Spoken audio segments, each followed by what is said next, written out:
সাইয়্যিদনা ওমর ফারুক রাদিয়াল্লাহু তাআলা আনহু 2 বছর প্রথম খলিফার আমলে গভর্নরের দায়িত্ব পালন করলেন মদিনায়। 24টা মাস শুধু অফিস টাইমে গেলেন আর আসলেন, বেতন নিলেন মাসে মাসে। 24টা মাস যখন পার হলো, আফসোস করে শেষ দিন বের হয়ে আসতেছেন আর বলতেছেন, আহারে এমন দায়িত্ব পালন করলাম, একটা বিচারও করতে পারলাম না, কারণ অফিসে এই আদালতে কোনো আসামি হাজির হয় নাই 24 মাসে। যেরকম সুবহানাল্লাহ। সব হয়ে গেছে কারো গোলাম, সব ভয় করে প্রশাসনের না আল্লাহর। এই জাতির মধ্যে ভয় ঢুকাতে হবে প্রশাসনের না আল্লাহর। কার ভয় ঢুকাতে হবে? আল্লাহর ভয় ঢুকাতে হবে। কোন নারীর দিকে তাকাবোই না, জেনা হবে কেমনে, ধর্ষণ হবে কেমনে? আল্লাহ বলে দিয়েছেন নারীর দিকে তাকাবে না। ইয়াগুদ্দু মিন আবসারিহিম ওয়া ইয়াহফাযু ফুরুজাহুম, তোমরা তোমাদের লজ্জাস্থানকে হেফাজত করবে, চক্ষুটাকে নিম্নগামী করবে, বেগানা নারীর দিকে তাকাবে না। যদি আপনি না তাকান, জেনার তো কোনো প্রশ্নই আসবে না, জেনা থেকে জাতি বেঁচে যাবে। ধর্ষণের কোনো মামলা হবে না, ইফটিজিং এর কোনো মামলা হবে না, চুরির কোনো মামলা হবে না। চুরি করলে পরে তার হাত কাটা হবে, চুরি করলে বান্দার হক নষ্ট হয়ে যাবে, কোনো মামলাই হবে না। একটা আদর্শ রাষ্ট্রের বৈশিষ্ট্য হলো রাষ্ট্রে মামলা জিরো হয়ে যাবে, মানুষগুলো আল্লাহওয়ালা হয়ে যাবে, সবাই নিজে সব নিজের ব্যাপারে সচেতন হয়ে যাবে। একটা ঘটনা মনে পড়লো, বলি। কোন এক মহিলা জেনা করেছেন, সাহাবী। বলেন তো কি? সাহাবী। জেনা করার পরে নিজের ভিতরে একটা অনুশোচনা চলে আসলো, হারে এত বড় গুনাহ করে ফেললাম। চোখের পানি ফেলে ফেলে কান্দে আল্লাহর কাছে মাফ চায়, আর মনে মনে চিন্তা করছেন, আল্লাহ এত বড় গুনাহ করেছে, এই শাস্তি নিয়ে আমি এই বড় গুনাহ নিয়ে আমি তোমার সামনে হাজির হওয়ার সাহস করি না। আমি এই শাস্তি আমার দুনিয়ার জিন্দেগিতেই হয়ে যাক। এই চিন্তা মাথায় নিয়ে ওই মহিলা সাহাবী করলেন কি, একদিন নবীর কাছে গিয়ে বলছেন, ইয়া রাসূলুল্লাহ, আমি তো জেনার মতো জঘন্য কাজ করেছি। বিবাহিতা নাকি তুমি? হ্যাঁ বিবাহিতা। বিবাহিতা কোন পুরুষ অথবা নারী যদি জেনার কাজে লিপ্ত হয়, পৃথিবীতে বেঁচে থাকার কোন অধিকার আছে নাকি? আজ থেকে আছে নাকি? এই অধিকার রাখেন নাই কে? ফয়সালা কার? দোষ দিয়ে লাভ হবে আইনের? এই আইনের দোষ দিয়ে লাভ হবে? আর এই আইন না মানলে তার ঈমান আছে? কেন আল্লাহ তাআলা এই শক্ত বিধান দিলেন?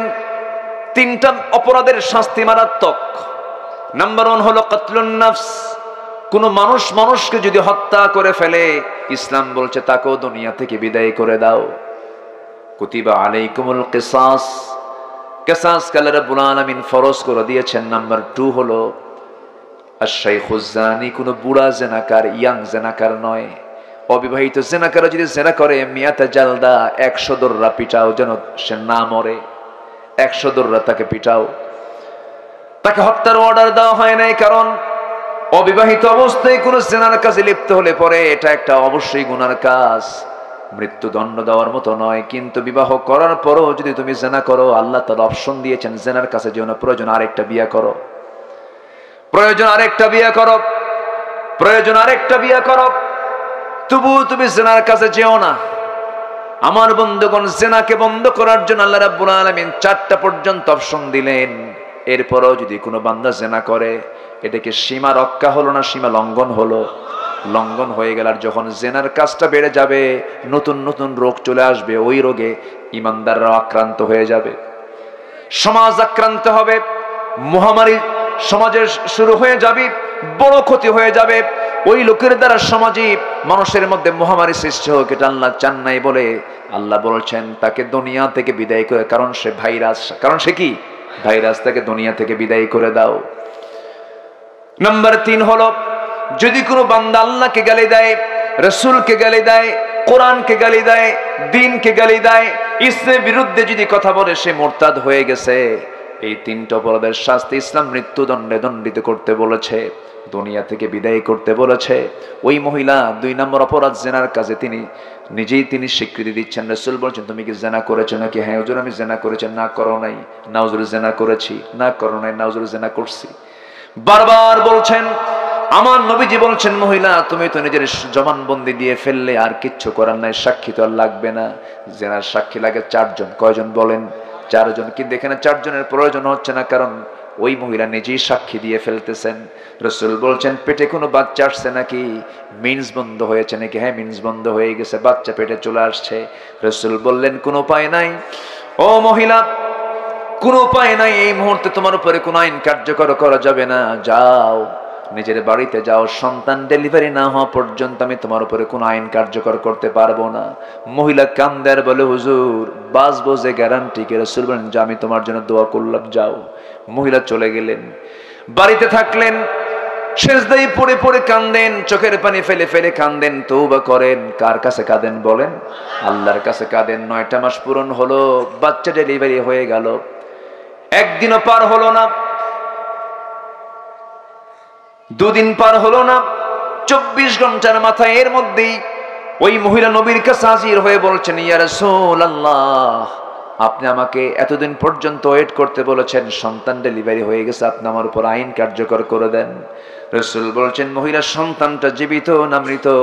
হুজুর সন্তান তো জীবিত রেখে এসেছে। রাসূল বললেন, কোনো কথা নাই, হাউলাইনি কামিলাইন, 2টা বছর তোমাকে দুধ অবশ্যই পান করাতে হবে, যাও তুমি বাড়িতে চলে যাও। সঙ্গে সঙ্গে মহিলা বলে, হুজুর এই লম্বা সময় বাঁচবো কেমনে, তার গ্যারান্টি দেব? তার গ্যারান্টি কি? রাসূল বললেন, যাও, গ্যারান্টি আমি দেবো কেমনে, কিন্তু উপায় তো নাই, সন্তানের হক আছে তোমার স্তনে, দুধ খাও, বাচ্চাকে বড় করো, যাও।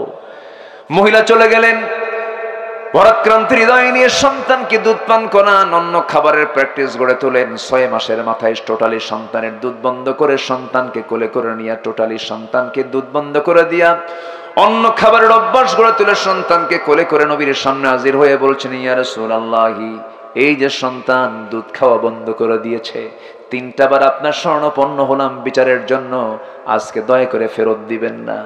সঙ্গে সঙ্গে রাসূল বলছেন, দাও, সন্তানটা আমার কোলে উঠায়া দাও। রাসূল সন্তানটা উঠায় নিলেন কোলে।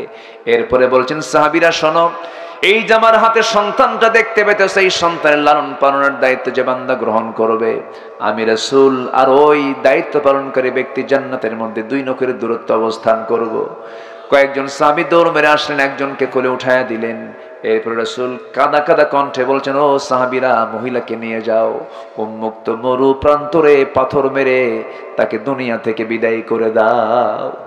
আমার বন্ধুগণ, এই যে একজন অপরাধী অপরাধ করার পর তার মধ্যে আত্মসমালোচনা হয়েছে, আসামি ধরার জন্য পুলিশ লাগলো না, আসামি আটকে রাখার জন্য জেলখানা লাগলো না, আসামি ধরার জন্য কোনো সাক্ষীর প্রয়োজন হলো না, আসামি নিজে হাজির হয়েছে একমাত্র কার ভয়ে? আসতে বলবেন না, কার ভয়ে? আল্লাহর ভয়ে। আমার বন্ধুগণ, মহিলাকে নিয়ে যাওয়া হলো, পাথর মারা হচ্ছিল, দুনিয়া থেকে তিনি বিদায় হয়ে গেলেন।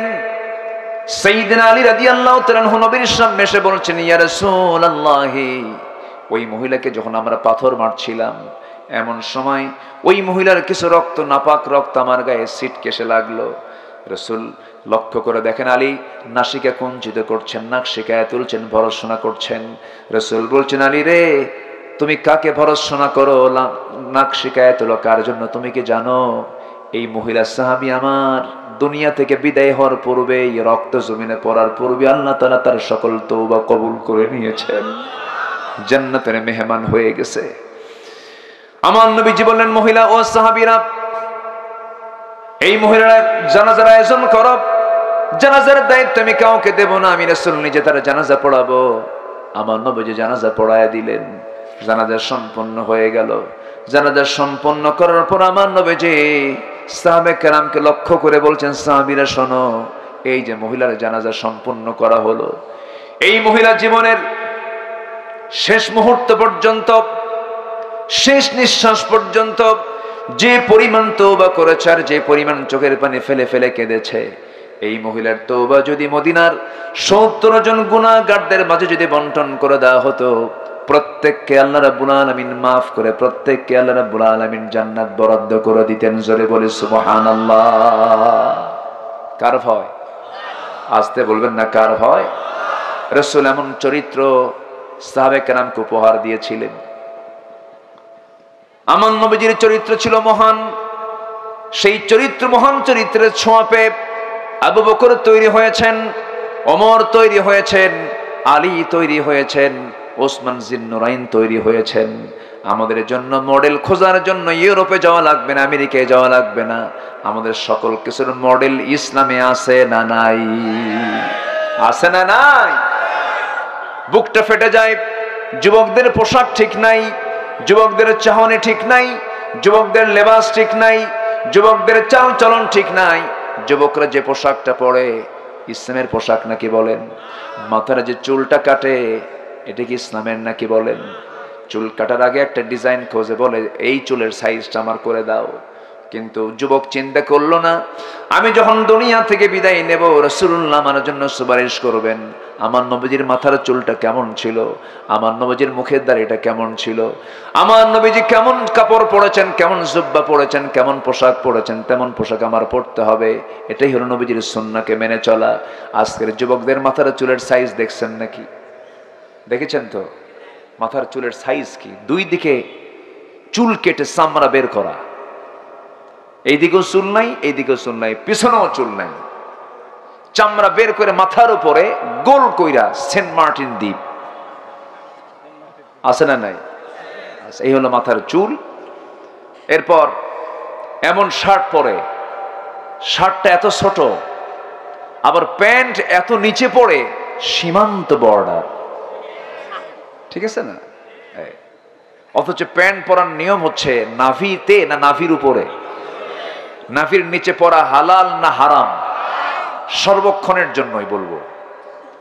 আপনি বাড়িতে আছেন, ইমার্জেন্সি অর্থাৎ জরুরত, যেটা আরবিতে জরুরত যেটা বলে, জরুরত টাইম ছাড়া নাভির নিচে পোশাক পরাটা কি বলেন?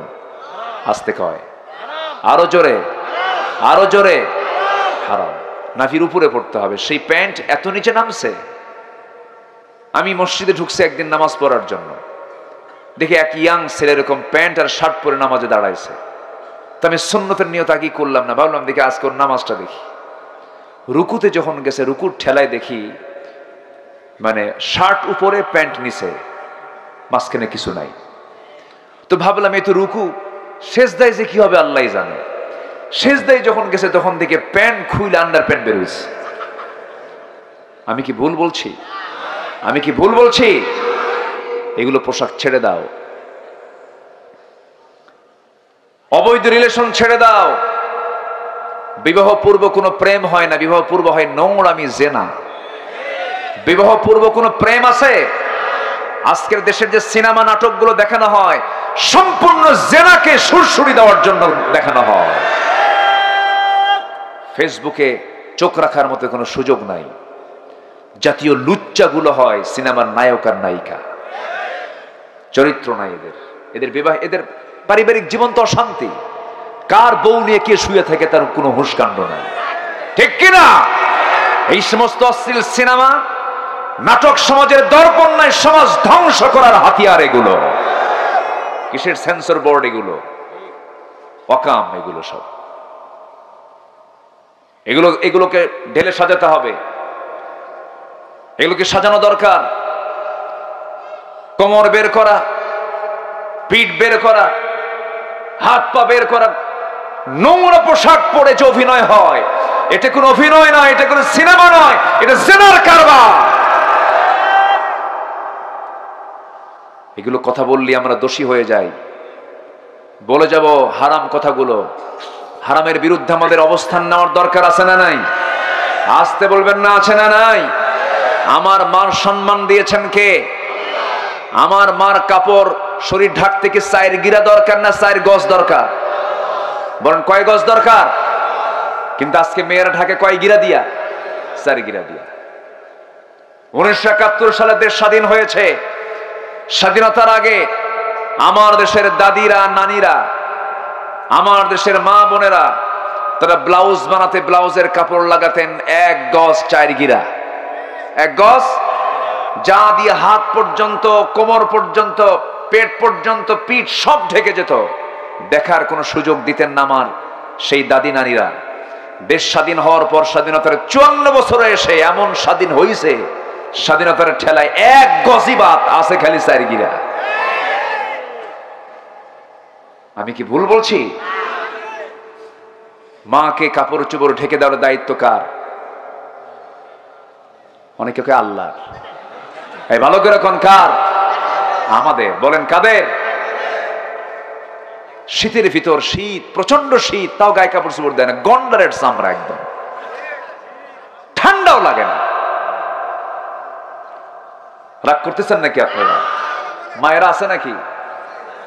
এই জাতিকে ভালো করার জন্য মাকে আগে ঢাকতে হবে কাপড় চোপড় দিয়া, অস্থিরতা দূর করতে হবে। ইউরোপ আমেরিকার ষড়যন্ত্র হলো মুসলমান ঈমান ধ্বংস করার জন্য তারা সবচেয়ে বড় অস্ত্র নেমেছে, সেটা হলো মুসলিম পরিবারের মেয়েদেরকে তারা উলঙ্গ করে ঘর থেকে বের করতে চায়। এই জন্য সকল সচেতন ভাই, স্বামী, বাবা, বড় ভাইদের দায়িত্ব আছে না নাই? আচ্ছা, মার্কেটে চলে যায়, স্বামীর সামনে কোনো আতর লাগায় না, কোনো সুগন্ধি লাগায় না, কোনো সেন্ট লাগায় না, ঘামের গন্ধ, কাপড় চোপড় পুরান পরে, স্বামীর সামনে কাপড় চোপড় পরেও না, খালি সাজায় রাখে শোকেসে, কখন মার্কেটে যাবে। আমি কি ভুল বলতেছি নাকি? মার্কেটে যেতে নতুন শাড়ি একখান লাগায়া অথবা 3 পিস পইরা, মাথার চুলটা সেজে, চোখটা সেজে, আইভ্রু কি ভ্রু সব ভ্রু টুরু লাগায়া, কপালে তারপরে টিপ লাগায়া, গালে আটা ময়দা লাগায়া, আছে না নাই? আছে। চলে গেল মার্কেটে ঢং ঢং করে, ভ্যানিটি একখান সাইড ব্যাগ নিয়া, হাই হিল একখান লাগায়া, পেন্সিল, হ্যাঁ, চলে গেছে দোকান, একদম দোকানদারের সামনে গিয়ে ঠ্যাঙের উপরে ঠ্যাং তুলে দিয়া, দোকানদার বুড়া হলো কয়, ভাইয়া আসসালামু আলাইকুম। আছে না নাই? এগুলো নোংরামি করেন কেন? এগুলো দোকানদার তো মিষ্টি কথা শুনে পাগলা হয়ে গেছে। আল্লাহ তো বলে দিয়েছেন, ওয়াকুলনা কাওলাম মারুফা, ও নারী সমাজ, পর পুরুষের সামনে স্ট্রেট কথা বলবা, একদম যে কথার মধ্যে কোনো নেকামি থাকবে না, কোনো নিক্কন সুর থাকবে না। ওয়াকুলনা কাওলাম মারুফা, এমনকি প্রয়োজনে রাসূল বলেছেন, মুখের মধ্যে নখ ঢুকায়া কথাকে বিকৃত করে বলবা, যেন তোমার কথার মধ্যে যেন তার কোনো আকর্ষণ না খুঁজে পায়। আর সেই নারী অভিনয় করে দোকানদারের সামনে গিয়ে বলছে, ভাইয়া এটা শাড়ি দেখানো যাবে কি? দোকানদার তো কাম সারা। দোকানদার শাড়ি একখান বের করে নিজের গায়ে লটকা দিয়ে বলে, আপা এই শাড়ি কিন্তু আপনাকে দারুণ মানাবে। ওটা আরেক বদমাইশ। আছে না নাই? আমি কি এগুলো অবাস্তব বলছি না বাস্তব বলছি? অবাস্তব না বাস্তব? এই নোংরামি বন্ধ করার দায়িত্ব প্রত্যেক সচেতন ভাই, স্বামী, বাবার আছে না নাই? সচেতন হতে হবে। এগুলো নিষেধ কাজ। 15টা নিষেধ নিয়ে আমি আলোচনা শুরু করেছি। অলরেডি নিষেধের বেশ কিছু বিষয়গুলো আমি উপস্থাপন করেছি। এখন সিরিয়াল একটু আসি। আমরা 15টা যদি নিষেধাজ্ঞা আল্লাহর মেনে চলি, আমার আপনার জান্নাতে যেতে কোনো বাধা থাকবে না। জোরে বলি ইনশাআল্লাহ। নাম্বার 1, শিরকের কাজ করা আদেশ না নিষেধ? শিরিক করা সিদ্ধ না নিষিদ্ধ? সিদ্ধ না নিষিদ্ধ? নিষিদ্ধ। মেহেরপুরে আসছি আমি, আজকে কথা বলে খুব মজা পাচ্ছি। কেন জানেন? আপনাদের ভাষাটা আমার চেয়েও সুন্দর। বলি আলহামদুলিল্লাহ। ভাষা সুন্দর যাদের হয় তাদের সামনে কথা বলে খুব মজা পাওয়া যায়, তারা বুঝে কথাগুলো। আর আমি যদি নোয়াখালী ভাষায় কইতাম কথা, হ্যাঁ হ্যাঁ কইতাম কিতা কইতাম। কত ভাষা কে দিয়েছেন বলেন তো? আল্লাহ দিয়েছেন। বুড়ার বুড়ি দুইজন নোয়াখালী আর ময়মনসিংহ গল্প করতেছে। তো ময়মনসিংহের এক বুড়ি বলতেছে নোয়াখালীর বুড়িকে, বোন আপনি কি মতাইছুন? তো এখন নোয়াখালী কয়, এটা আবার কি কয়? এ কি তা কয়, কি মতাইছেনি? মানে নোয়াখালী ময়মনসিংহ বুঝাচ্ছে, ভাই বোন আপনি কেমন আছেন, বোন আপনি কি মতাইছুন? ও ভাবছে কিয়ামত আসছে। কি আসছে? কিয়ামত আসছে। এই যে ভাষা, এই যে কি ভাষা, এই ভাষাগুলো কে দিয়েছেন বলেন তো? আল্লাহ দিয়েছে। জি চাচা আপনি কোথায় যাচ্ছেন? কষ্ট হচ্ছে, বয়সও হয়ে গেছে, 12টা বাজে, কি করব শেষ করে দেই? আলোচনা চলো, জোরে বলি ইনশাআল্লাহ। শর্ট করে হলো আমরা 15টা পয়েন্ট আজকে শিখে যাব। জোরে বলি ইনশাআল্লাহ। কোন চরিত্র মানি না, কোন নেতা মানি না, কোন আদর্শ মানে না একমাত্র নবীর চরিত্র, নবীর আদর্শ ছাড়া, ঠিক কিনা? আমার দল হবে নবীর, আমার আদর্শ হবে নবীর, আমার চেতনা হবে নবীর।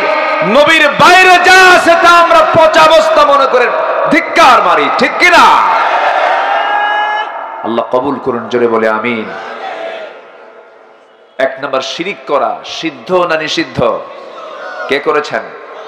যে শিরিক করবে তার জান্নাত নিষিদ্ধ, তার জান্নাত নিষিদ্ধ। নিষিদ্ধ কে করেছেন? আল্লাহ। আল্লাহ রাব্বুল আলামিন বলেন, وَمَن يُشْرِكْ بِاللَّهِ فَقَدْ حَرَّمَ اللَّهُ عَلَيْهِ الْجَنَّةَ। যে ব্যক্তি শিরিক করবে তার জন্য জান্নাত নিষিদ্ধ। মোল্লার কথা না আল্লাহর কথা? আব্দুল্লাহর কথা না আল্লাহর কথা? আল্লাহর কথা। যথোপযুক্ত আল্লাহ পাক এটাকে বাস্তবায়ন করবেন।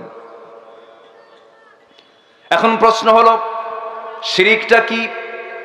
শিরকের ব্যাখ্যাটা কি? এই ব্যাখ্যা যদি আমি সঠিকভাবে দিতে যাই, এই শিরকের ব্যাখ্যা দিতে মোটামুটি 3টা দিন লাগবে। কয়টা দিন লাগবে বলেন? 3টা দিন লেগে যাবে। অনেক লম্বা লম্বা কথা। শর্টলি শুধু বলতেছি, শিরিক হলো যে জিনিস যে জায়গায় সেই জায়গায় না রেখে অন্য কোথাও যদি রাখেন সেটার নাম শিরিক। যেরকম মাথার টুপি আছে, কি আছে বলেন?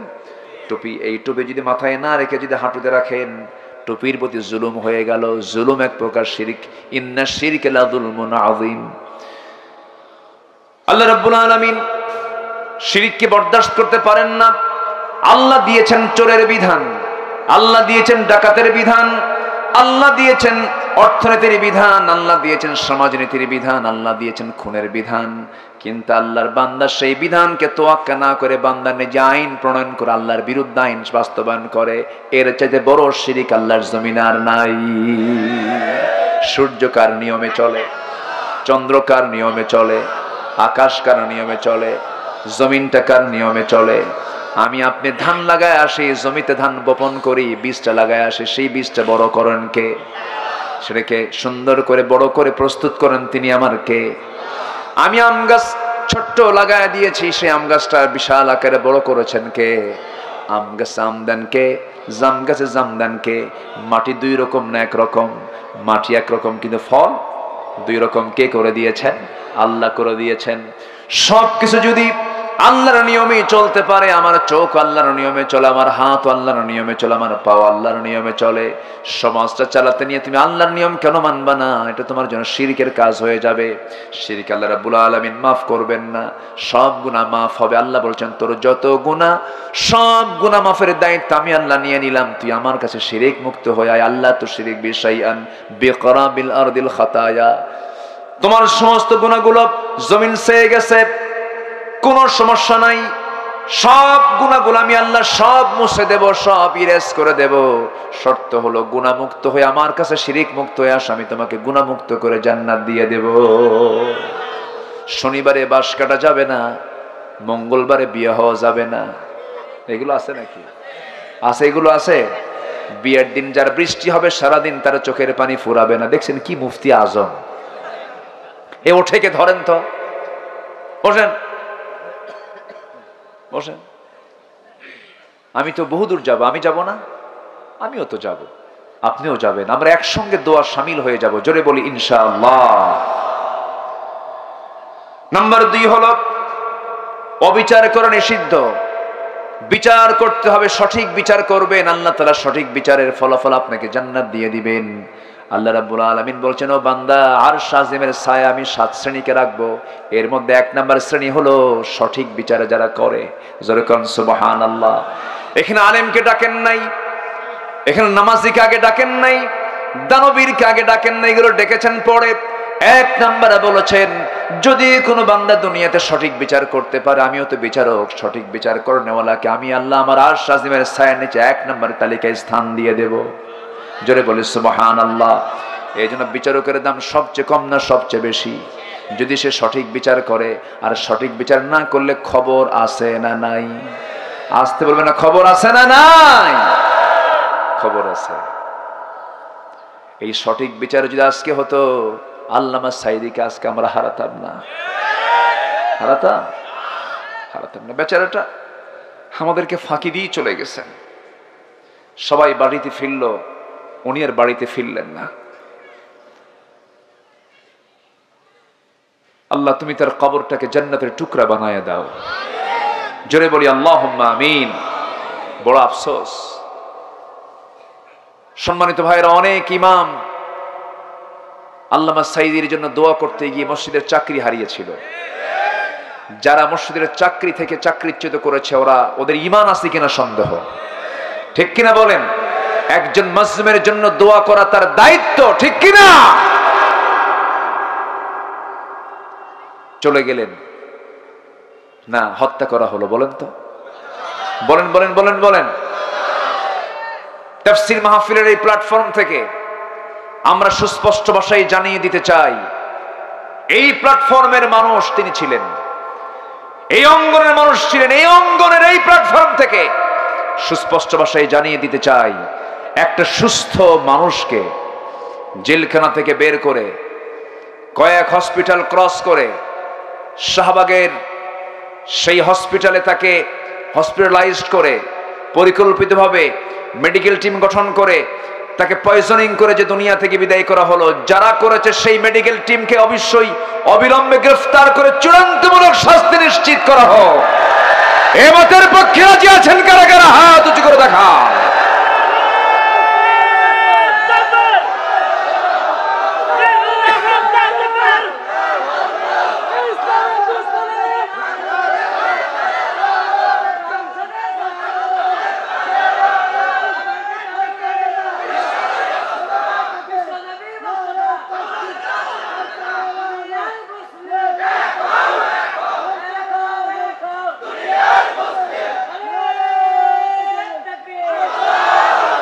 আল্লাহ কবুল করুন, জোরে বলে আমিন। এই স্লোগানও দিতে দেয়নি আমাদের। এক মাহফিল আমাকে বলে, হুজুর স্লোগান দেওয়া যাবে না। বললাম তোর জানাজাও দেওয়া যাবে না। জানাজায় স্লোগান আছে না নাই? জানাজার প্রথম স্লোগান কি? দ্বিতীয় স্লোগান কি? তৃতীয় স্লোগান কি? চতুর্থ স্লোগান কি? যারা বিগত 16 বছর এই স্লোগানকে যারা নিষিদ্ধ করতে চেয়েছিল তাদেরকে কুত্তা বিড়ালের মতো বিদায় করা দরকার ছিল।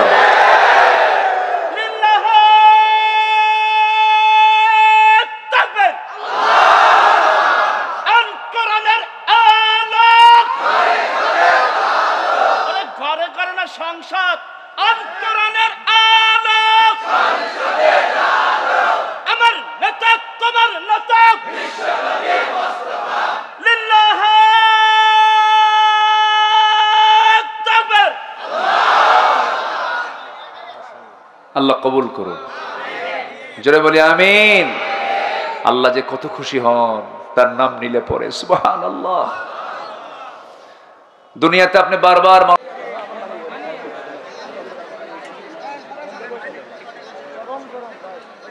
السلام عليكم ورحمة الله وبركاته.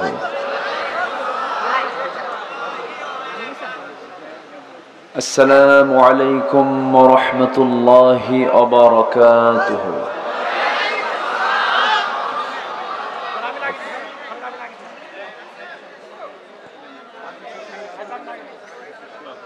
إن الحمد لله الأكرم الذي خلق الإنسان وكرم وعلمه من البيان ما لم يعلم، فسبحان الذي لا يحصى امتنانه باللسان ولا بالقلم. نشهد أن لا إله إلا الله وحده لا شريك له، ونشهد أن سيدنا وحبيبنا ومولانا محمدا عبده ورسوله الذي أرسله بالحق بشيرا ونذيرا وداعيا إلى الله بإذنه وسراجا منيرا. فقد قال الله تعالى في كلامه المجيد وفرقانه الحميد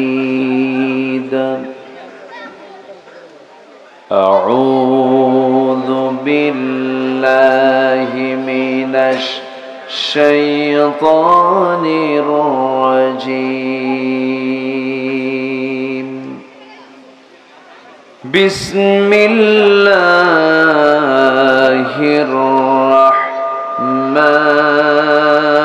الرحمن الرحيم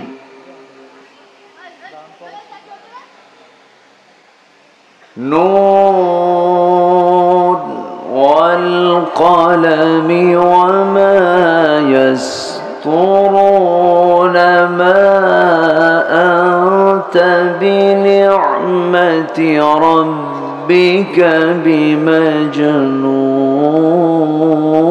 بمجنون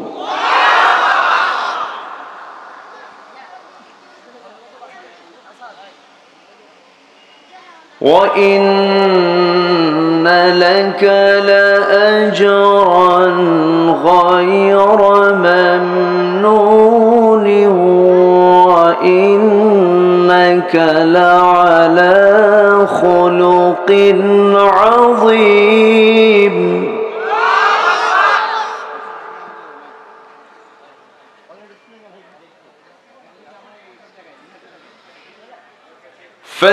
فستبصر ويبصرون بأيكم المفتون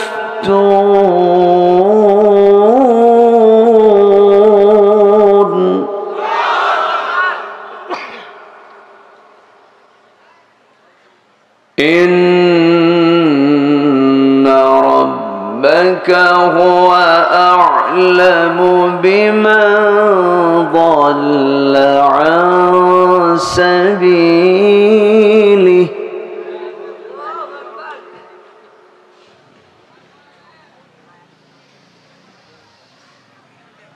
وهو أعلم بالمهتدين فلا تطع المكذبين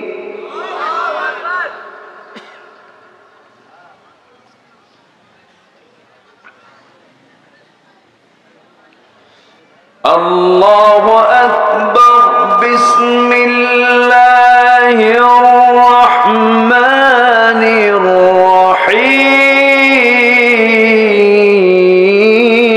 الرحيم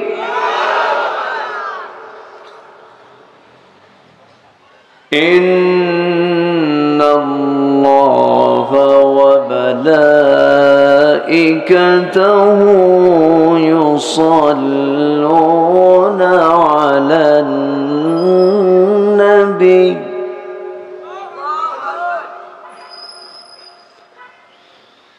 يا أيها الذين آمنوا صلوا عليه وسلموا تسليما اللهم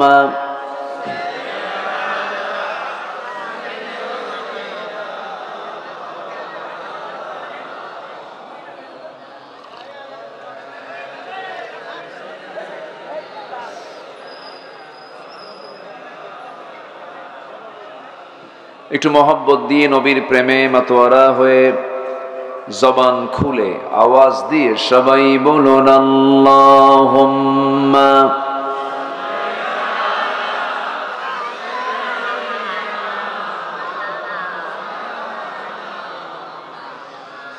ওয়া আলা আলি সাইয়্যিদিনা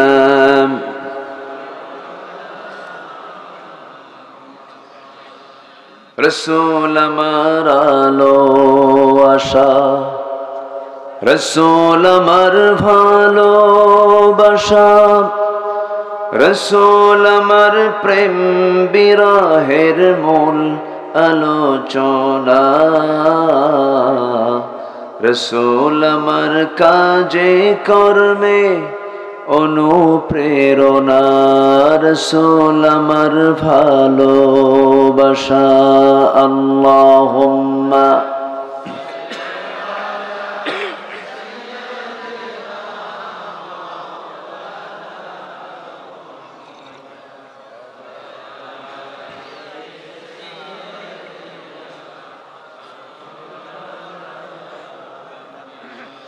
আমি কোরআনের সুর মাঝে শুনেছি যে নাম, আজানের সুর মাঝেও শুনেছি সে নাম। ও নাম শুনেছি আমি আমার হৃদয়, হে রাসূল নবীজি তোমায়, হে রাসূল নবীজি তোমায়। আল্লাহুম্মা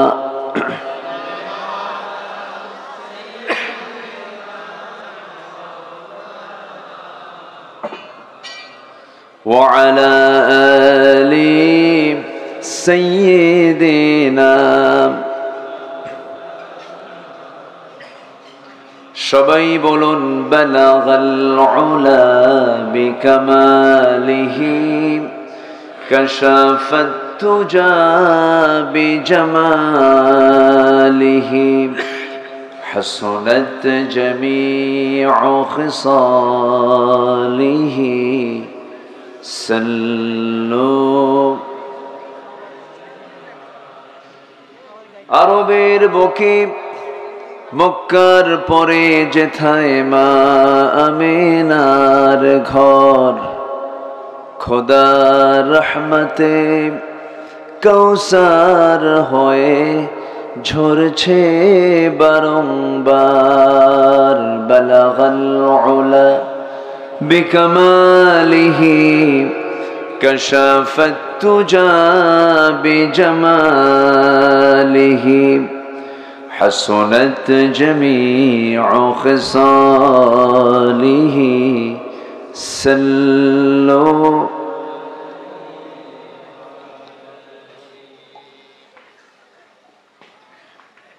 সীমান্তবর্তী জেলা বৃহত্তর কুষ্টিয়া অঞ্চলের মেহেরপুর জেলার মুজিবনগর উপজেলার বাগওয়ান আমিমিয়া খানকা শরীফ হাফিজিয়া মাদ্রাসা মাহফিল ইন্তেজামিয়া কমিটি কর্তৃক আয়োজিত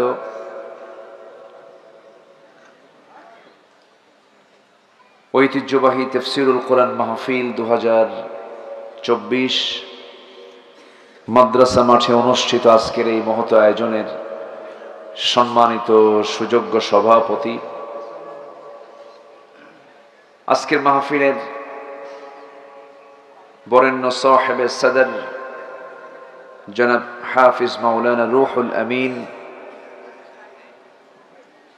বরেণ্য অতিথি বরেণ্য আলেমে দ্বীন মাওলানা উসমান গনি জিহাদি, উপস্থিত হাজরাত উলামায়ে কেরাম, ফদলা ইজাম, সুশীল সমাজ, জাতির শ্রেষ্ঠ সন্তান শিক্ষক মণ্ডলী, জাতির বিবেক সাংবাদিক বৃন্দ, সামনে উপস্থিত দূরে কাছের বিভিন্ন স্থান থেকে ছুটে আসার কালিমার ঝান্ডাবাহী, তাওহীদের পতাকাবাহী, দ্বীন ইসলামের নরসারদুল বীর মুজাহিদ, প্রাণ প্রিয় সম্মানিত দ্বীনি ভাইরা, আড়ালে বসে আছেন শ্রদ্ধেয়া সম্মানিতা মা বোনেরা, আলোচনার সূচনায় আনুষ্ঠানিকতার মধ্য দিয়ে আমার পক্ষ থেকে আবারও দিল খোলা সালাম, আসসালামু আলাইকুম ওয়া রাহমাতুল্লাহি তাআলা ওয়া বারাকাতুহু।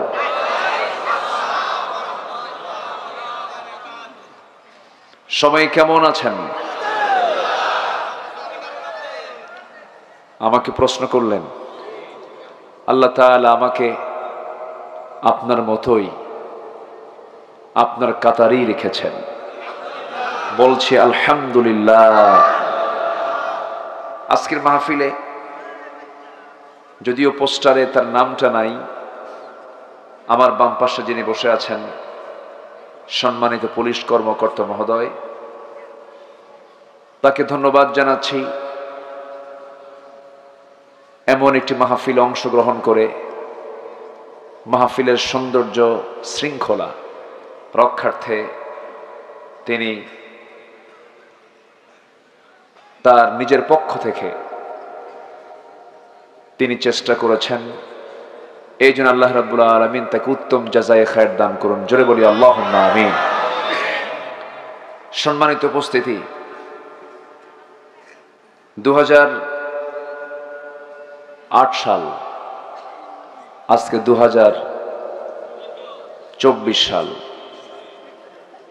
এর মাঝে চলে গেছে কত বছর? 16 বছর।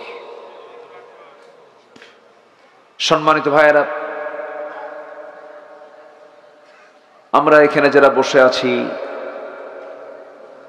আমার এটা বিশ্বাস সবাই সচেতন। যেহেতু মুসলিম হতে হলে অচেতন থাকতে হবে না সচেতন হতে হবে? সচেতন।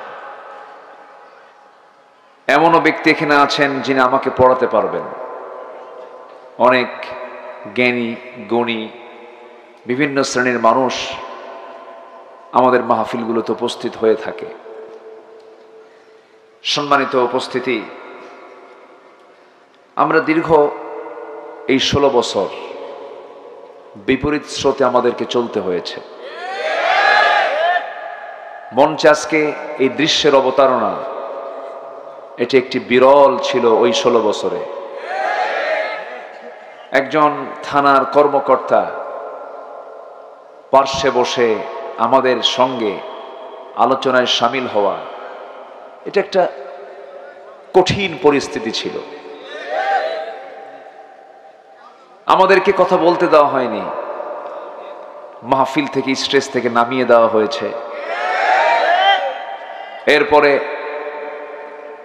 হক কথা বলতে নিয়ে আমাদের কণ্ঠ রোধ করা হয়েছে। বিভিন্নভাবে প্রেসার ক্রিয়েট করা হয়েছে। আজকে আল্লাহ তাআলা আমাদের এই অনুকূল একটি পরিবেশ তৈরি করে দিয়েছেন। কালিমাতুশ শুকর আদায় করি, বলি আলহামদুলিল্লাহ। চিৎকার মেরে বলছি আল্লাহুম্মা ইন্নী আসআলুকা আল হুদা ওয়াত তুকা ওয়াল আফাফা ওয়াল গিনা। সবাই বলি আল্লাহুম্মা আইন্নি আলা যিকরিকা ওয়া শুকরিকা ওয়া হুসনি ইবাদাতিকা।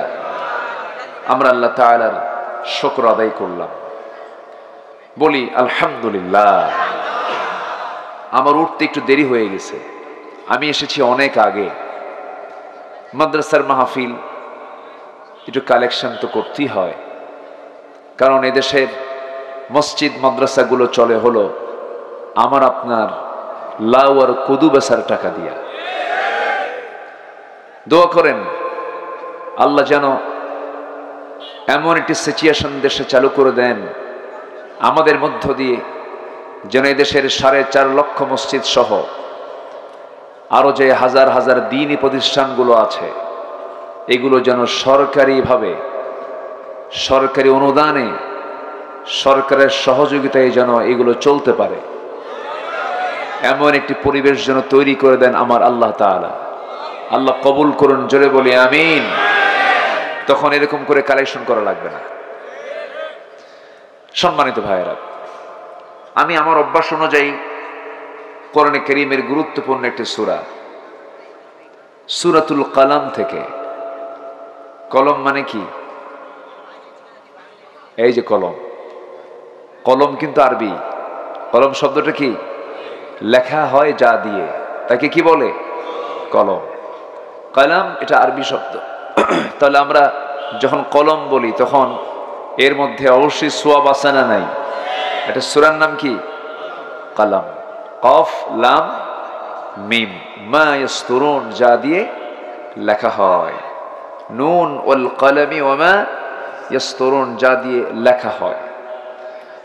সূরাতুল কলমের প্রথম দিক থেকে আমি কয়েকটা আয়াতে কারীম আমি তেলাওয়াত করেছি, যেখানে আল্লাহ তাআলা তার রাসূলকে চারিত্রিক সনদের চূড়ান্ত কথা রাসূলকে শুনিয়ে দিয়ে রাসূলকে সান্ত্বনা দিয়েছেন। কোন সময়ে? যে সময় তিনি ছিলেন মক্কার বাসিন্দা। কিসের বাসিন্দা? অনুকূল না প্রতিকূল? অনুকূল না প্রতিকূল? নিরাপদ না বিপদ? বিপদের মুহূর্তে যখন মক্কার অলিতে গলিতে মক্কার কুরাইশরা, এই জালিমগুলো সাহাবী সহ আমার রাসূলকে মানসিক, শারীরিক সব দিক থেকে অত্যাচারের স্টিম রোলার চালিয়েছিল, ঠিক সেই সময় সান্ত্বনার বাণী শুনিয়ে দিয়েছেন আমার রাসূলকে কে? আসতে বলবেন না কে? বলুন তো, আমরা এখন অশান্তিতে আছি না একটু সান্ত্বনা নিয়ে আছি? আছে কিনা বলেন? এখন কি হামলা মামলা আছে? কি টেনশন ছিল! আল্লাহ তাআলা আমাদেরকে একটু রেহাই দিয়েছেন, তবে আসল বিজয় কিন্তু এখনো আসেনি। বিজয় আসবে সেদিন যেদিন আমরা বাংলার সবুজ ভূখণ্ডের পূর্ব দিগন্তে যখন আমরা ইসলামের সূর্য উদয় হতে দেখব, যেদিন দেখব এই কোরআন দিয়ে সব চলে, সেদিন বুঝবো যে আমাদের এই দেশ বিজয় হয়েছে। বলি আলহামদুলিল্লাহ। আল্লাহ কবুল করুন, জোরে বলি আমিন। আমাদের দায়িত্ব কি এখন জানেন? চিৎকার না দেওয়া। কেন? আমাদের ইসলামের সৌন্দর্যকে এখন প্রকাশ করার, প্রচার করার একটা সময় এখন। ইসলামের সৌন্দর্য আছে না নাই বলেন তো? আচ্ছা, এই সৌন্দর্যে আকৃষ্ট হয়ে যেন অন্য ধর্মের মানুষ, অন্য চেতনার মানুষ, এবং আমাদের মাঝেও মুসলিম পরিচয় নামধারী বেঈমানও আছে, আছে না নেই বলেন? ওরা যেন ফিরে আসে। ওরাও ঘুষি মারলো, আমরাও ঘুষি মারলাম। ওরাও অত্যাচার করলো, আমরাও অত্যাচার করলাম। ওরাও জেহালাত দেখালো, আমরাও জেহালাত দেখালাম। এটা সমাধান নয়। ইদফা বিল্লাতি হিয়া আহসান, তোমার উত্তম আচরণ দিয়ে ওই মূর্খ লোকটাকে তোমার পথে নিয়ে আসো। আমার কথা কি রাগ করছেন আপনারা? অনেকে আলোচনা শুনতে আসো, হুজুর দেখি কিরকম গরম করে, কিরকম গালিগালাজ দিল হুজুর, হুজুরের সুরটা কেমন, হুজুরের হাব ভাব কেমন। এক একজন এক একটা মোশান নিয়ে মাহফিলে আসে, কিন্তু না, আমরা এসেছি আজকে সেই নিয়তে যা শুনবো আমরা আমল করব। একটু জোরে বলি ইনশাআল্লাহ, আরো জোরে বলি ইনশাআল্লাহ। জি, আল্লাহ কবুল করুন। সম্মানিত ভাইয়েরা, আমার নবীজির সিরাত থেকে কিছু কথা বলার নিয়ত আছে বলে আমি এখান থেকে তেলাওয়াত করেছি। সাথে এই দুনিয়াতে চলতে গিয়ে আল্লাহ তাআলা আমাদেরকে কিছু আদেশ করেছেন, কিছু নিষেধ করেছেন। আদেশগুলোকে কি করব? আমরা মানব। বলেন, আদেশগুলোকে কি করব?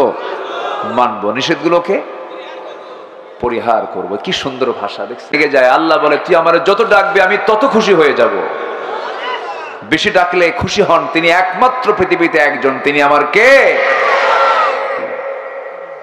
নামাজ পড়বো না ভাই? কয়েক তো নামাজ পড়বো? 5 ওয়াক্ত।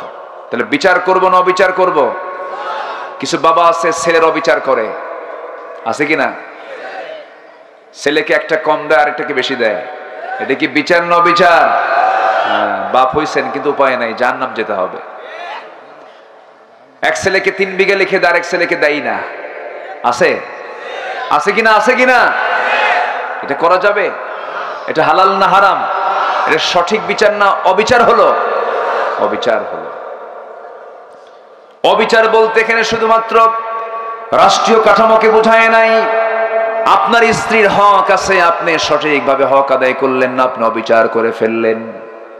অনেক স্বামী আছে বইয়ের প্রতি অবিচার করে, আবার অনেক স্ত্রী আছে স্বামীর প্রতি অবিচার করে। যে ব্যবহার পাওয়ার উপযুক্ত যোগ্যতা, সেই উপযুক্ত ব্যবহার স্বামীকে দেখায় না। আছে কিনা? আছে কিনা? আছে। হয়তো স্বামীর অবস্থাটা একটু খারাপ, দুর্বল, শ্বশুর বাড়ির মানুষগুলো একটু দুর্বল, গরিব মানুষ, বাবার বাড়ি, মেয়েটার বাবার বাড়ি ধনী মানুষ, দেখবেন খুব খারাপ আচরণ করে, অবিচার করে ফেলে। এমনকি এমন মহিলাও আছে স্বামীকে থাপড়ায়, এমন স্বামীও কিন্তু দুনিয়াতে, এমন বউ দুনিয়াতে আছে। এগুলো অবিচার।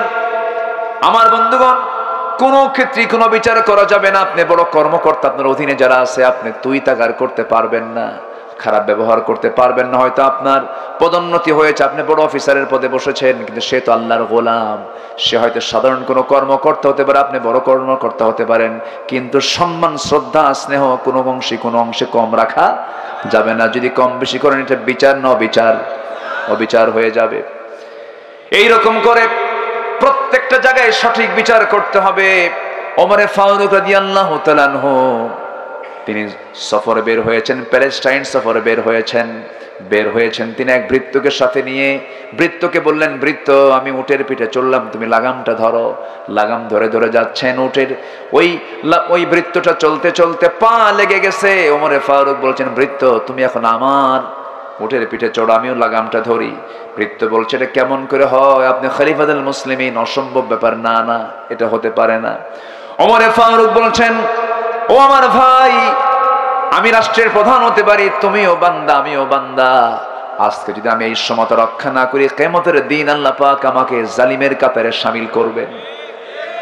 উঠায় দিছে ভৃত্যকে উটের পিঠে, জায়গা মতো জায়গায় পৌঁছে গেছে। যখন ওমরে ফারুক আসতেছে, সবাই উঠে বসে থাকে। সেই ভৃত্যকে ওমর মনে করে বলছে, ওমর, আপনাকে ওয়েলকাম জানাচ্ছি।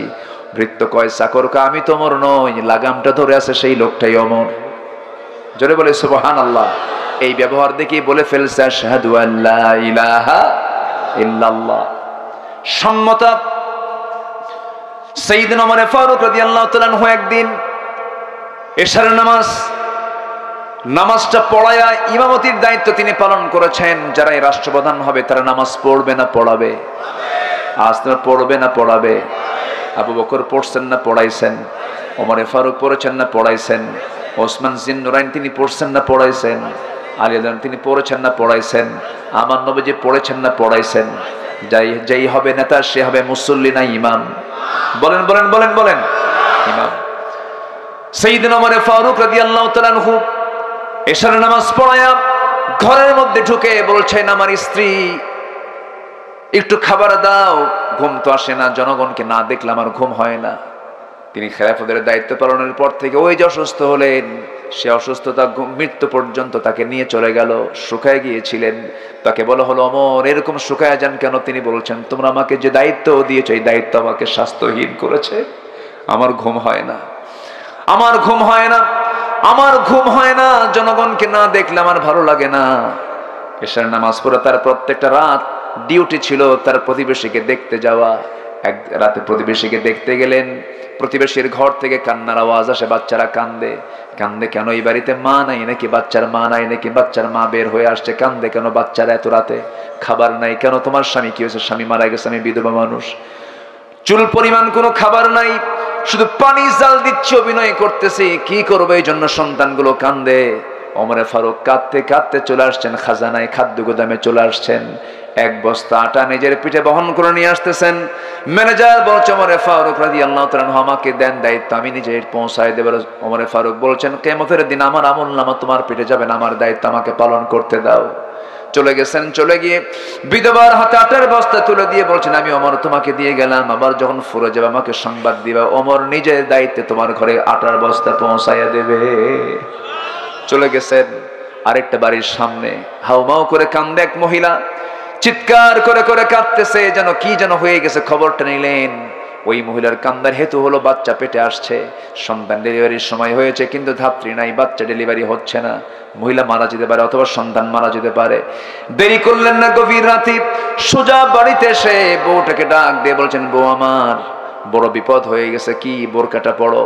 বউটাকে সঙ্গে করে নিয়ে বাড়িতে আগে কিছু না বলে ওই বাড়ির সামনে দাঁড় করায় বউটাকে লক্ষ্য করে বলছে, বউ আমার, আল্লাহর কসম করে বলি, আমরা কিন্তু শাসক নই, আমরা হলাম জনগণের খাদেম, আমরা জনগণের খাদেম। অতএব এই ঘরের মধ্যে একজন মহিলার সন্তান ডেলিভারির যন্ত্রণা শুরু হয়েছে, কিন্তু নার্স নাই, ধাত্রী নাই। আজকে তোমাকে আমার বউ হওয়ার পরও তোমাকে নার্সের দায়িত্ব পালন করতে হবে। অর্ধ দুনিয়ার অর্ধ জাহানের শাসনকর্তার বউ হয়ে গেছেন একজন নার্স, একজন ধাত্রী। আল্লাহু আকবার বলেন। অবিচার না বিচার? বলেন অবিচার না বিচার? অন্যায় না ন্যায়? অমানবতা না মানবতা? ওমরে ফারুক রাদিয়াল্লাহু আনহু বউকে ঢুকায়া দিলেন, নার্সের দায়িত্ব পালন করলেন। ইয়াদিলু হুয়া আকরাবু লিত্তাকওয়া, সঠিক বিচার করো, মানবিক হও, এটাই হলো তাকওয়ার সবচেয়ে শ্রেষ্ঠ পন্থা। এই কাজটা তুমি করতে থাকো, আল্লাহ তোমাকে জান্নাত দিয়ে দিবেন। আমার বন্ধুগণ, আবু বকর সিদ্দিক রাদিয়াল্লাহু তাআলার খেলাফত আমল, তিনি বিশাল রাষ্ট্রের তিনি রাষ্ট্রপ্রধান। তার প্রতিবেশী একজন বুড়ি মহিলা ছিলেন। প্রত্যেকটা দিন ফজরের আগ দিয়ে তিনি খালি পায়ে যেতেন, বুড়ির ঘরের মধ্যে সমস্ত কাপড় চোপড়গুলো ধুয়ে ধুয়ে দিতেন, প্লেটগুলো ধোয়া দিতেন, খেজুরগুলো তাকে খাওয়াইয়া দিতেন। পরপর 2 বছর এই খেদমত করলেন, তিনি মারা গেছেন। বুড়ি জানে না খলিফাতুল মুসলিমিন মারা গেছেন। সেই দায়িত্ব কাঁধে এসেছে ওমরে ফারুক রাদিয়াল্লাহু আনহুর, কাঁধে এসেছে দায়িত্ব। ওমরে ফারুক রাদিয়াল্লাহু আনহু ওই মহিলার খেদমত করতে গেছেন, কাপড় চোপড় ধুয়ে দিয়েছেন, খেজুরটা ধুয়ে যখন তার সামনে দিয়েছেন, খেজুর খেতে নিয়ে দেখেন খেজুরের মধ্যে বিচি। সঙ্গে সঙ্গে ভাবলেন মনে হয় খাদেম চেঞ্জ হয়ে গেছে। আবু বকর বুঝি নাই, কারণ আবু বকর যে আমাকে খেজুর খাওয়াতো, বিচিগুলো ফেলে দিয়া আমাকে শুধু খেজুর দিত, আমি খেয়ে নিতাম। যেহেতু বিচি সহ খেজুর দিয়েছে, খাদেম পাল্টে গেছে, আবু বকর আর নাই।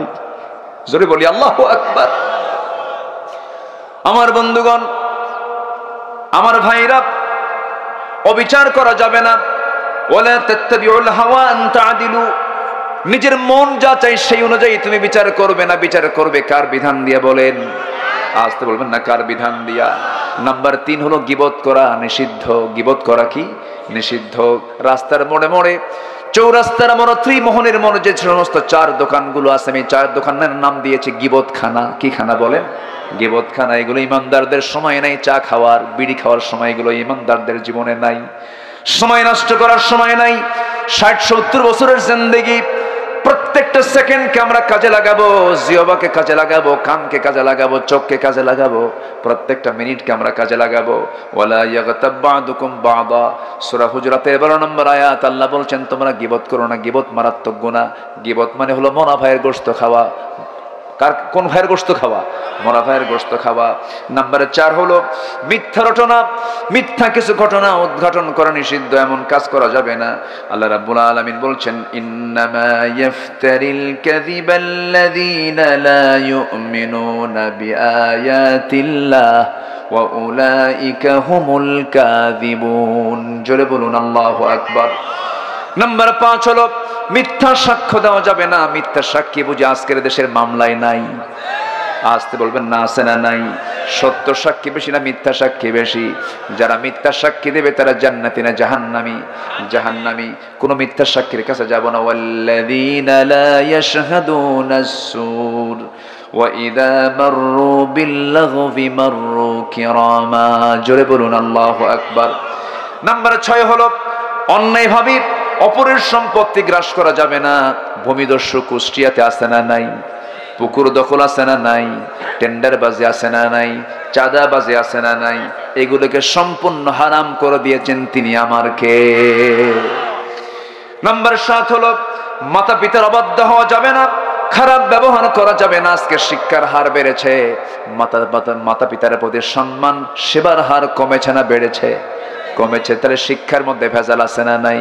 আমার দাদারাই ভালো ছিলেন, দাদারা পড়াশোনা বেশি করতে পারেন নাই, কিন্তু বাপ মার খেদমত করেছেন। আজকের নাতিরা পড়াশোনা বেশি করছে কিন্তু বাপরে খেদমত করে না। এখান থেকে প্রমাণ হয়ে গেল শিক্ষার মধ্যে ভেজাল আছে না নাই? আচ্ছা, এই 2 চোখ সাক্ষী। বৃদ্ধাশ্রমে দেখে এসেছি, বয়স্ক মানুষ পড়ে আছে, বয়স্ক মহিলা পড়ে আছেন। আমি একজনকে প্রশ্ন করলাম, মুরব্বী আপনি এই জায়গায় কেন, কি হয়েছে আপনার? কে বাবা, সন্তান বড় ডাক্তার সময় পায় না, সন্তান বড় ইঞ্জিনিয়ার সময় পায় না, সন্তান বড় একজন ব্যবসায়ী সময় পায় না। মাসে মাসে এই জায়গায় টাকা দিয়ে দেয়, টাকার কোনো সমস্যা নাই, কিন্তু এই জায়গায় রেখে দেয়, তাদের সেবা করার সময় নাই। শেষ বয়সে বাপ মার জন্য টাকা দরকার না সেবা দরকার? বলেন কি দরকার? সেবার দরকার। আল্লাহ টাকার কথা বলেন নাই, সেবার কথা বলেছেন।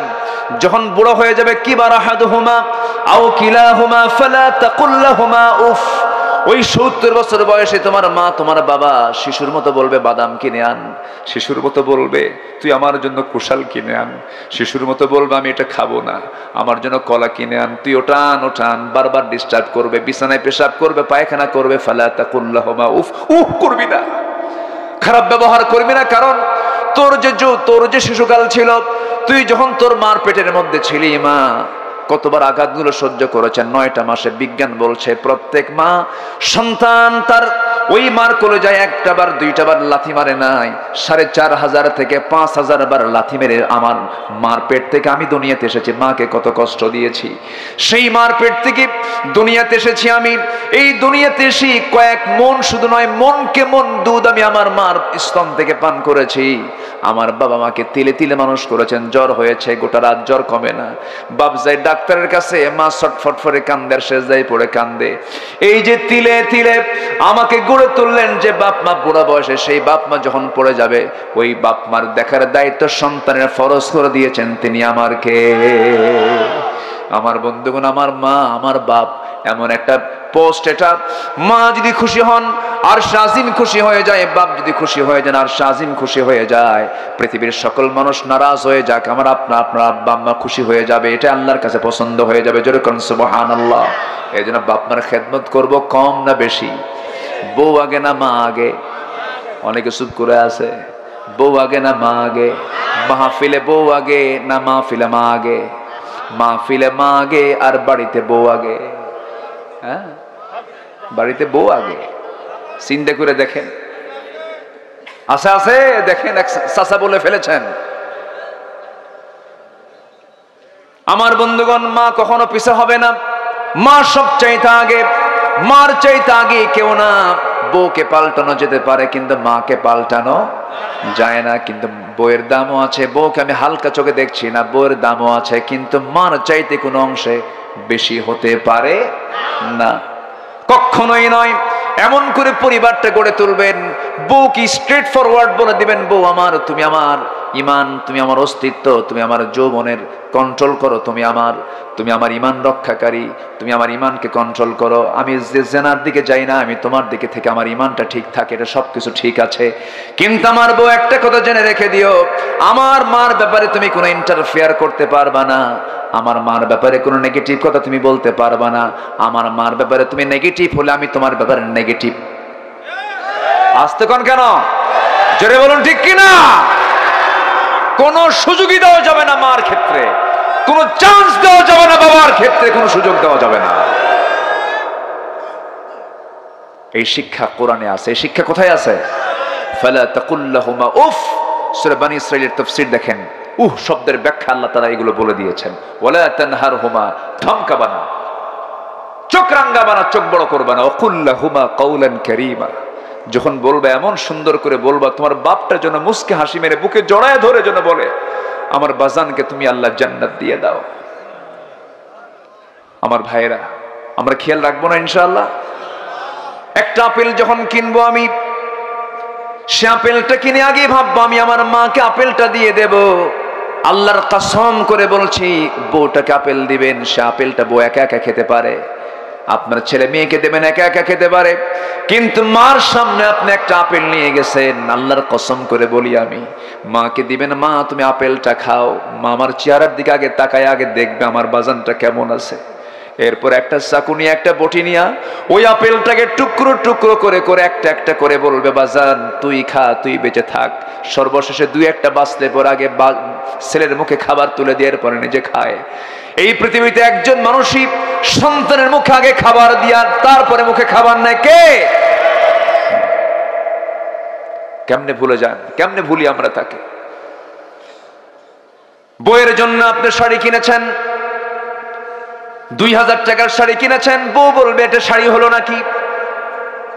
অমুকের বউ কিনে আনছে নতুন শাড়ি, রাজশাহী সিল্কের শাড়ি, সেই শাড়ির দামটা 8000 টাকা। কত সুন্দর মহব্বত করে তার বউকে, তুমি আমারে কি মহব্বত করো, মাত্র 2000 টাকার শাড়ি আনছো, খুশি করতে পারবেন না। ছেলের জন্য একটা হুন্ডা কিনে দিয়েছেন, একটা সুন্দর কাপড় কিনে দিয়েছেন, বলবে আব্বা এই শাড়ি আমার, এই শার্ট আমার পছন্দ হয় না, এই প্যান্ট আমার পছন্দ, এই ঘড়ি আমার পছন্দ হয় নাই। পৃথিবীর কোনো মানুষকে দিয়ে সন্তুষ্ট করতে পারবেন না, কিন্তু মার কাছে যখন আপনি একটা শাড়ি নিয়ে যাবেন, একটা কাপড় নিয়ে যাবেন, শাড়ির দিকে তাকাবেই না, চেহারার দিকে তাকায় বলবে বাজান তোর এগুলো কেনার কি দরকার ছিল, তুই তোর যত্ন নিয়ে। জোরে কল সুবহানাল্লাহ। আমার মা সম্পদ চায় না, দোয়া চায়। আমার মা সম্পদ চায় না, আদর চায়। আমার মা সম্পদ চায় না, মোহাব্বত চায়, মোহাব্বতটা চায়। এই জন্য আমরা এগুলো খেয়াল করব।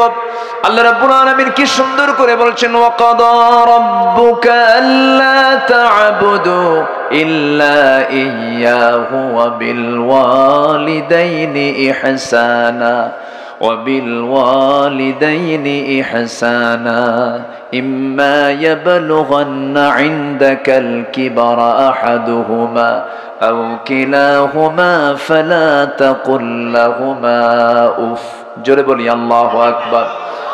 8 নম্বর হলো সুদ গ্রহণ সিদ্ধ না নিষিদ্ধ? সুদ গ্রহণ করা যাবে না, সুদ দেওয়া যাবে না, সুদ গ্রহণও করা যাবে না। সুদ আল্লাহ রাব্বুল আলামিন মারাত্মক প্রকারের হারাম বলেছেন। সর্বনিম্ন গুনাহ হলো 70 প্রকারের সর্বনিম্ন গুনাহ হলো নিজের মার সঙ্গে জিনা করা। সুদের কাছে যাব না, জোরে বলি ইনশাআল্লাহ, আরো জোরে বলি ইনশাআল্লাহ। নাম্বার 9 হলো এতিমের সম্পদ ভক্ষণ করা নিষিদ্ধ। অনেক চাচা আছে এতিম বাতিজার সম্পদ মেরে খায়, আছে না নাই বলেন? আছে, সম্পূর্ণ নিষিদ্ধ। আল্লাহ রাব্বুল আলামিন বলছেন ইন্নামা ইয়াকুলুনা ফি বুতুনিহিম ইল্লান ফি বুতুনিহিম নারা ওয়া সায়াসলাউনা সাঈরা। যারা এতিমের মাল ভক্ষণ করবে তারা যেন তাদের পেটের মধ্যে জাহান্নামের আগুন তুলে নিল। জোরে কর নাউযুবিল্লাহ। নাম্বার 10 হলো পরনিন্দা যারা করবে। নাম্বার 11 হলো মিথ্যা প্রতারণামূলক প্রতিজ্ঞা নিষিদ্ধ করেছেন। মিথ্যা প্রতারণামূলক অনেকে প্রতিজ্ঞা করে, ভাইরা আমাকে ভোট দিয়ে দেন, ভোট দিলে পরে আকাশের সূর্য হাতে দেব। আছে না এরকম? আছে না? কিসের সূর্য হাতে দেবে? এটা কি সত্য হয় না মিথ্যা হয়? এরকম মিথ্যা প্রতিজ্ঞা আছে না নাই বলেন? আচ্ছা, এগুলোকে আল্লাহ পাক হারাম করে দিয়েছেন। এমন ধরনের তোমরা লা তাত্তাখিযু আইমানাকুম, তোমরা এমন ধরনের কোনো প্রতিজ্ঞা করো না যা তোমরা আদায় করতে পারবে না, এটাকে হারাম নিষিদ্ধ করা হয়েছে। নাম্বার 12 হলো অপব্যয় করা সিদ্ধ নিষিদ্ধ। বলেন বলেন বলেন, অপচয়কারী কার ভাই? আসতে বলবেন না, কার ভাই? ইন্নাল মুবাযযিরিনা কানু ইখওয়ানাশ শায়াতিন। জোরে বলুন আল্লাহু আকবার। নাম্বার 13 হলো অন্যের প্রাইভেসি লঙ্ঘন করা যাবে না।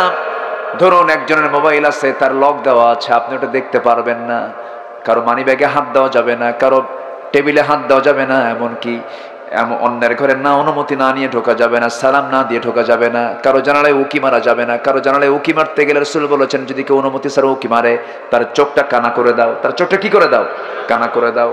আল্লাহ রাব্বুল আলামিন বলেন লা তাদখুলু বুয়ুতান গায়রা বুয়ুতিকুম হাত্তা তাস্তানিসু ওয়া তুসাল্লিমু আলা আহলিহা। নাম্বার 14 হলো একে অপরকে তোমরা কখনো ঠাট্টা করবা না। এই যে পাগল লোকটা বসে আছে, হাসবা না। অন্ধ লোকটা বলতে আছে, কানা বলবা না। খাটো লোকটাকে খাটো বলবা না, লম্বা লোকটাকে লম্বা বলবা না, কালোকে কালো বলবা না। এইরকম করে করে কাউকে হেয় করে, কোন প্রকার ছোট করে ইনসাল্ট করে কোনো কথা বলবা না। এগুলোকে আল্লাহ তাআলা হালাল করেছেন না হারাম করেছেন? হারাম করেছেন। আমার বন্ধুগণ, নাম্বার 15 হলো একে অপরকে মিথ্যা অপবাদ দেওয়া যাবে না। এই 15টা নিষেধাজ্ঞা যদি আমরা অবলম্বন করে এই 15টা কাজ থেকে নিজেকে যদি গুটে রাখতে পারি, পরহেজ রাখতে পারি, আল্লাহর জান্নাত পেতে আমাদের জন্য তেমন কষ্ট হবে না। আমরা পালন করব, জোরে বলি ইনশাআল্লাহ। ফজর পড়বেন কারা কারা? একটু হাত তুলে দেখান তো দিকে। ফজর পড়বেন কারা কারা? জোরে বলি আল্লাহ আমাদেরকে ফজর, যোহর, আসর, মাগরিব, ইশা 5 ওয়াক্ত সালাত আদায় করার তৌফিক তুমি আল্লাহ দিয়া দাও। জোরে বলি আমিন, আরো জোরে আমিন। যে যেখানে আছেন আমরা বসে পড়বো, দোয়া করব। চাইবো কার কাছে? আসতে বলো না, চাইবো কার কাছে? তার আগ দিয়ে মাহফিল কমিটি আমাকে একটু বলেছিলেন যদি কেউ দিতে চান, হয়তো আমার হাতে বরকত মনে করে দিতে চান, যে প্রধান মেহমানকে দেবো। এই ওঠে কে? জি জি, জি জি ঠিক আছে, একজন ভাই দিয়েছেন কিছু টাকা, আল্লাহ কবুল করো। আর কে আছেন দেখি, আর কে আছেন দেখি, মেহেরবানি করে। আমরা সবাই দেব, জোরে বলি ইনশাআল্লাহ। কে উঠবেন না? আমি তো উঠতে বলিনি, আমিও যাব, আপনিও যাবেন। আমার গন্তব্য কত দূর? আপনি যাবেন মেহেরপুর, হ্যাঁ? আমার গন্তব্য অনেক দূরে, আর আপনি মেহেরপুরে যাবেন। তো আপনি এত টেনশন করছেন কেন? বসেন, একসঙ্গে আমরা দোয়া করি, জোরে বলি ইনশাআল্লাহ। জিকির করে সুবহানাল্লাহ আলহামদুলিল্লাহ। চাদর কি দিবেন ভিতরে না দেওয়া হয়েছে একবার? দরকার নাই। আচ্ছা, যদি কেউ আমাকে মনে করেন যে আমাকে দিতে চান, এরকম যদি কেউ এরকম মনে করেন, দিয়ে যেতে পারেন। আমরা দোয়ার দিকে যাব আস্তে আস্তে, সবাই নামাজের মতো করে বসে আমরা জিকির করে সুবহানাল্লাহ আলহামদুলিল্লাহ।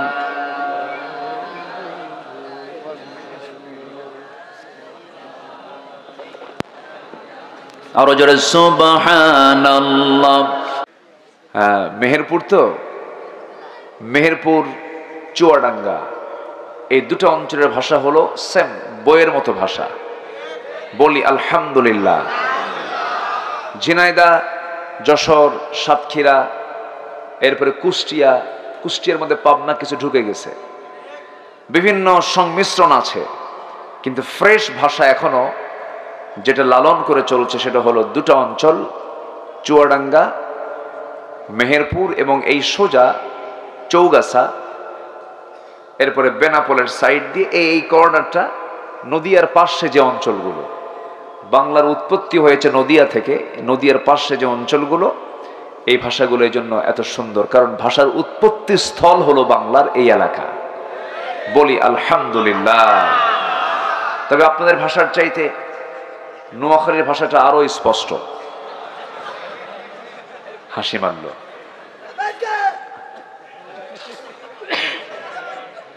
আগামীকালকে আমার মাহফিল বেশি দূরে না, মাত্র নোয়াখালী। কালকে নোয়াখালী যাব ইনশাআল্লাহ। মাঝে মাঝে এখান থেকে কি যেন একটা আওয়াজ আসে, এটা কি ইশকের জোরে নাকি? না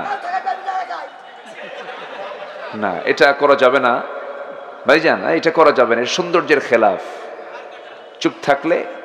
চুপ থাকলেই বেশি পুরস্কার কে দিবেন বলেন তো? জিহবাকে আমরা ব্যস্ত না রেখে জিহবাকে একটু বিশ্রামে রাখবো। যদি ব্যস্ত রাখতেই হয়, জিহবার ব্যস্ততা থাকবে হলো কার জিকির দিয়া? আসতে বলবেন না, কার জিকির দিয়া? জিহবা যদি ভিজাতেই হয়, কার নামের জিকির দিয়ে ভিজাবো? আল্লাহর নামের জিকির দিয়ে আমরা ভিজাবো। জোরে বলি ইনশাআল্লাহ। আমার বন্ধুগণ, আসুন ধীরে ধীরে আমরা আলোচনার দিকে আস্তে আস্তে চলে যাচ্ছি। তাহলে আল্লাহর নিষেধ কিছু কাজ আছে না নেই বলেন তো? মোটামুটি ভাবে মুমিনদের জন্য আল্লাহ তাআলা 15টা নিষেধ করেছেন। আজকের আলোচনায় আমি এটা তুলতে চাচ্ছি যে 15টি নিষেধাজ্ঞা কোন মুমিন যদি মেনে চলে, যদি ওই 15টা নিষেধকে যদি বান্দা তার জীবন থেকে মাইনাস করে ফেলে, জান্নাত পেতে তার বেশি কষ্ট হবে না। জোরে বলি সুবহানাল্লাহ। আমাকে সময় দিচ্ছেন তো? এই লোক গেল কোথায়? হ্যাঁ, ও তো সমস্যাগুলোই সামনে বসলো সব। তো আপনারা ছিলেন কই? দেখো একটু বসেন। সম্মানিত ভাইয়েরা, তাহলে আমার একটা বিষয় স্পষ্ট হলাম, আমার আল্লাহর দেওয়া মুমিনদের জন্য 15টা নিষেধাজ্ঞা আজকে আমরা একটা একটা করে শুনে যাব। আমি কিন্তু পয়েন্ট আউট করে দিচ্ছি। এখন আমরা ধীরে ধীরে আলোচনার গভীরে আস্তে আস্তে চলে যাব। এই আলোচনাকে প্রাণবন্ত করার জন্য সকলের সহযোগিতার প্রয়োজন আছে না নাই? বাড়িতে গিয়ে না এখানে থেকে, হ্যাঁ, এটা যেন মনে থাকে। আমি কিন্তু আর বারবার বলবো না যে আপনি উঠতেছেন কেন, যাচ্ছেন কেন। বসবেন, যতক্ষণ শুধু বসবেন আপনি মনে রাখবেন যে আপনার আমল নামা থেকে গুনাহ সাফ হয়ে সওয়াব দিয়ে ভরপুর হয়ে যাচ্ছে। কিসের বরকতে? আসতে বলবেন না, কিসের বরকতে? কোরআনের। আল্লাহ রাব্বুল আলামিন বলেন, ইন্নামাল মুমিনুনা আল্লাযীনা ইযা যুকিরাল্লাহু ওয়াজিলাত قلوبهم وإذا تليت عليهم آياته زادتهم إيمانا وعلى ربهم يتوكلون جرب الله أكبر মুমিন তো তারাই তাদেরকে চেনার জন্য তিনটা গুণের কথা আল্লাহ রাব্বুল আলামিন তুলে ধরেছেন। নাম্বার 1 হলো ইমানদারদের সামনে যখন আল্লাহর নাম না হয় আল্লাহর ভয়ে তার দিলটা কাঁপতে থাকে। নাম্বার 2 হলো তার সামনে যখন কোরআন তেলাওয়াত করা হয় ইমানটা শতগুণে বৃদ্ধি পেয়ে যায়। নাম্বার 3 হলো ইমানদাররা সর্বক্ষণ ভরসা রাখে কার উপরে? আসতে বলবেন না, কার উপরে? কত মুরব্বী কত মাজলুম দোয়া করেছে, আল্লাহ এই জুলুমের কি অবসান হবে না? বলেন দোয়া করে নাই, দোয়া করে নাই, আল্লাহ তুমি কি সাহায্য করবা না? অনেকে তো এক পর্যায়ে বলেই ফেলে আল্লাহর কি চোখ কানাই হয়ে গেছে নাকি? যেরকম নাউজুবিল্লাহ, এই জাতীয় কথা বললে তার কি ঈমান থাকে? আমার বন্ধুগণ, আল্লাহ যে শোনেন, আল্লাহ যে বান্দার সকল কিছু বোঝেন, তা 55,000 বর্গ মাইলের সোনার বাংলার এই বান্দাগুলো তা নিজের চোখের সামনে দেখে ফেললো,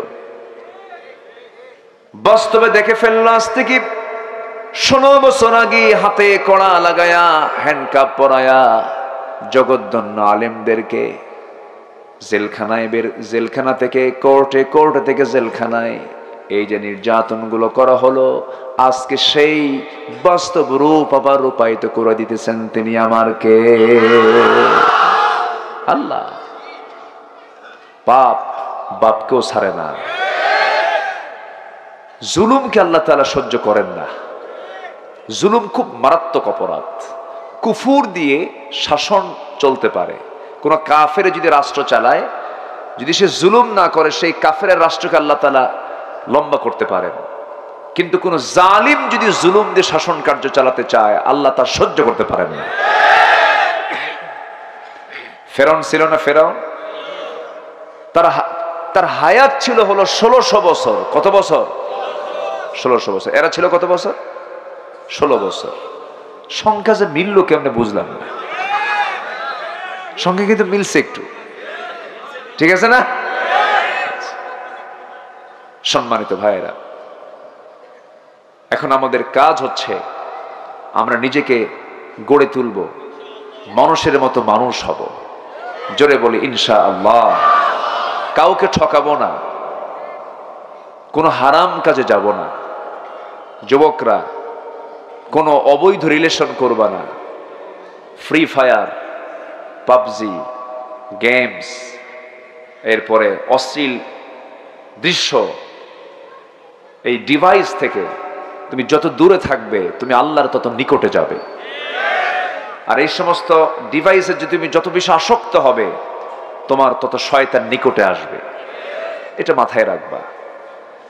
জান্নাতে যাওয়ার ফর্মুলা কিন্তু কঠিন কিছু না। জান্নাত তো আল্লাহ আমাদের জন্যই বানাইছেন, আমাদেরই তো জান্নাত।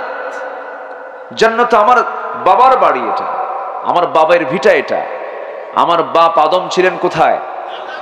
আমরা কিসের খাবার খেয়েছি আগে প্রথমে বলেন তো? আমার